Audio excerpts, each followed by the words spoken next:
Sensational. Putin appeared in public and shock. This video featuring the dictator has blown up the internet. Strange hands, a sign of a serious illness. The British are exposing the Kremlin's sinister plan. A successor is already prepared. The Kremlin elite is in a panic.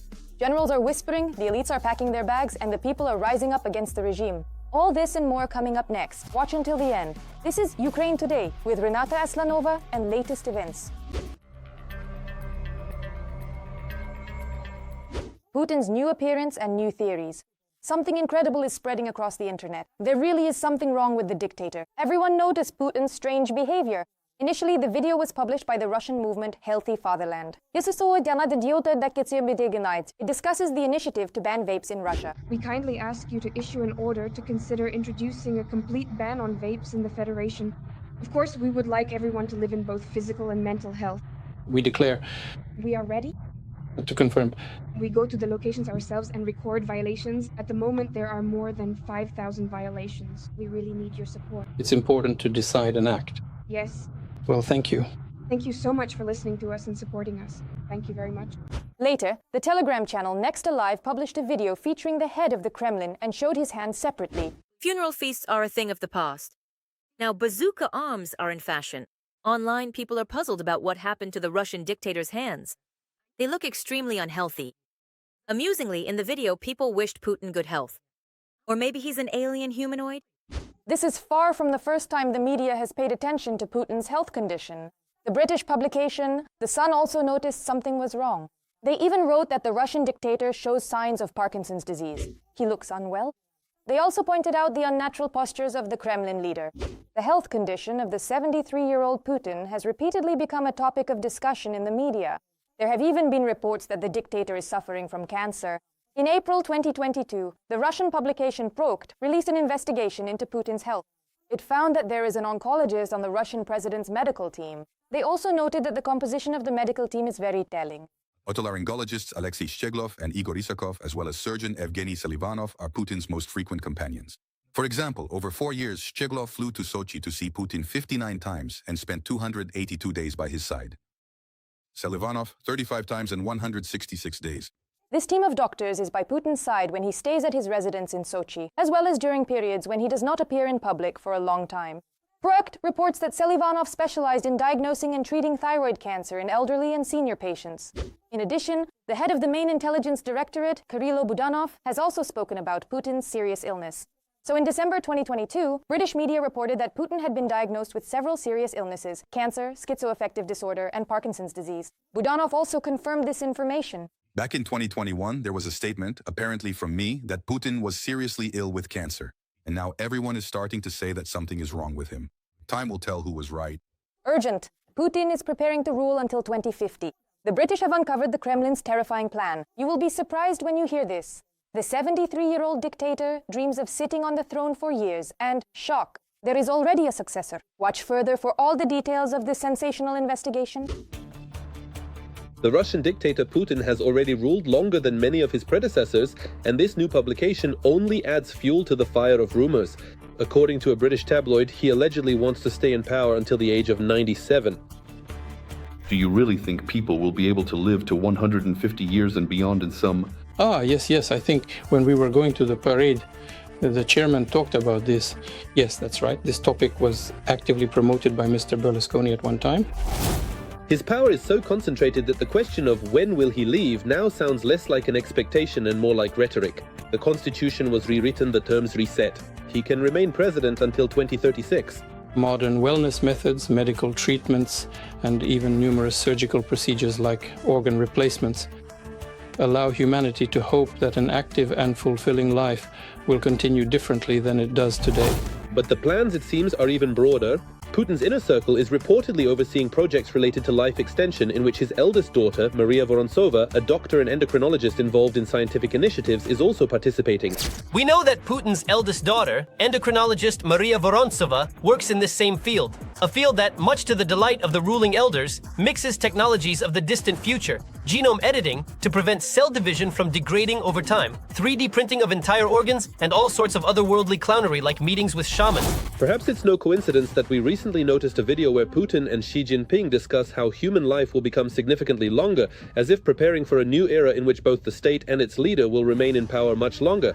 In the past, people rarely lived to 70. Now at 70, you're still a child. To which Putin replies, with the help of biotechnology, organs can be replaced endlessly, and people might even achieve immortality. Then Xi Jinping responds again, some predict that in this century, people will be able to live up to 150 years. Obviously, there's no retirement in sight. He clings to power, controlling not only the present day but also the decades to come. And everything around him suggests he has no intention of leaving the political stage just yet.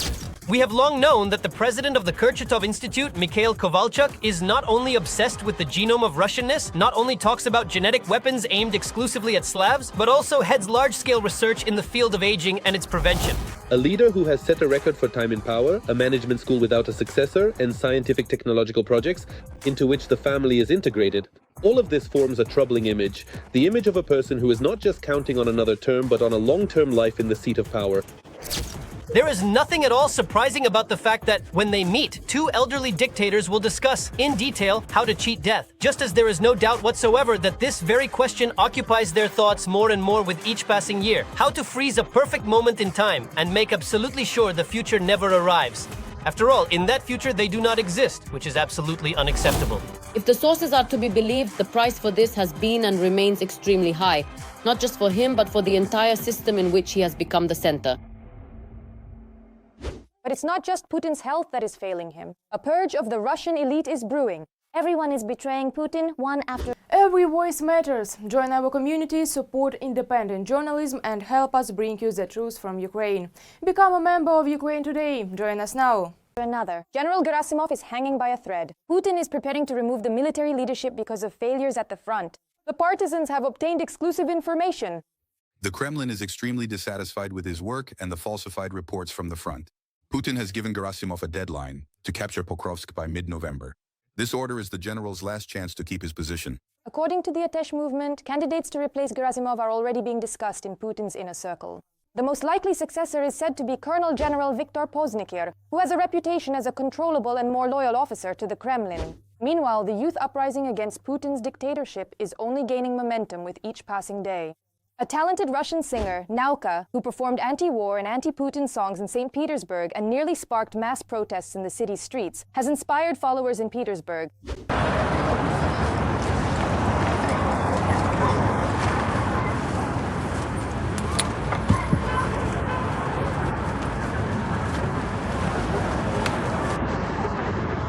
The concert was interrupted by the police. At least 3 musicians were detained and are being sent to the 1st Police Department. The local authorities are getting nervous. The breaking news is reaching Putin as well. Z channels sense that something is wrong, and the propagandists are starting to whine. It's striking how much the Russian authorities fear children and words. What can I say? It seems Putin is now afraid of absolutely everything. The Kremlin is on the verge of exploding. The bunker dictator, who for years seemed all-powerful, now sees conspiracies everywhere. Allies are turning away, generals are whispering, and the elites are quietly packing their bags. Will the bunker ruler's throne fall in the near future? Find out more about this coming up next. For almost a quarter of a century, Vladimir Putin has been building a system of personal power in Russia. A totalitarian state where any dissent is punished, but fear is the glue of the regime. But today this monolith is starting to crack. The Russian dictator is in a panic, terrified of losing his grip on power over Russia. As the Telegraph reports, the bunker ruler is meticulously guarding his regime against any threats. Recently, the FSB accused Mikhail Khodorkovsky and 22 other members of the Russian anti-war committee of preparing a coup d'etat. According to the intelligence service, the organization is allegedly planning a violent seizure of power and the overthrow of the constitutional order. This tells us that the Kremlin is paranoid. Putin is looking for enemies in an attempt to strengthen his regime. John Herbst, Senior Director of the Eurasia Center at the Atlantic Council and former US Ambassador to Ukraine.